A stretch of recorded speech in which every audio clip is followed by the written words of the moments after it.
ఇక కేంద్ర మంత్రి బండి సంజయ్ కు BRS working president KTR legal నోటీసులు పంపించారు.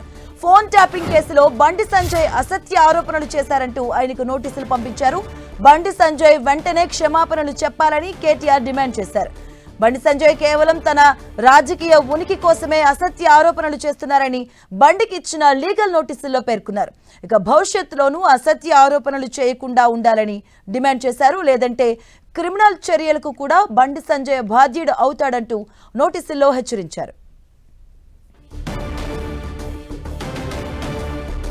ఇదే అంశానికి సంబంధించిన పూర్తి అప్డేట్స్ మా కరెస్పాండెంట్ కరుణాకర్ అందిస్తారు. కరుణాకర్, కేంద్ర మంత్రి బండి సంజయ్కి బీఆర్ఎస్ వర్కింగ్ ప్రెసిడెంట్ లీగల్ నోటీసులు పంపారు. మనం చూసాం ఈ నెల 8న బండి సంజయ్ కేటీఆర్ను ఉద్దేశిస్తూ కీలక వ్యాఖ్యలు చేశారు. అందులో ప్రధానంగా ఫోన్ ట్యాపింగ్ అంశంలో కేటీఆర్పై పలు విమర్శలు ఆరోపణలు బండి సంజయ్ కూపించిన నేపథ్యంలో వివాదం చెలరేగింది. బండి సంజయ్ ఆరోపణలు తీవ్రస్థాయిలో ఖండించిన కేటీఆర్ 48 గంటల సమయం ఇచ్చి 48 గంటలలోపు తనకు బహిరంగ క్షమాపణ చెప్పాలని చెప్పి బండి సంజయ్ని డిమాండ్ చేశారు. అయితే బండి సంజయ్ ఈ కేటీఆర్ హెచ్చరికల్ని లైట్గా తీసుకున్నట్టు తెలుస్తోంది.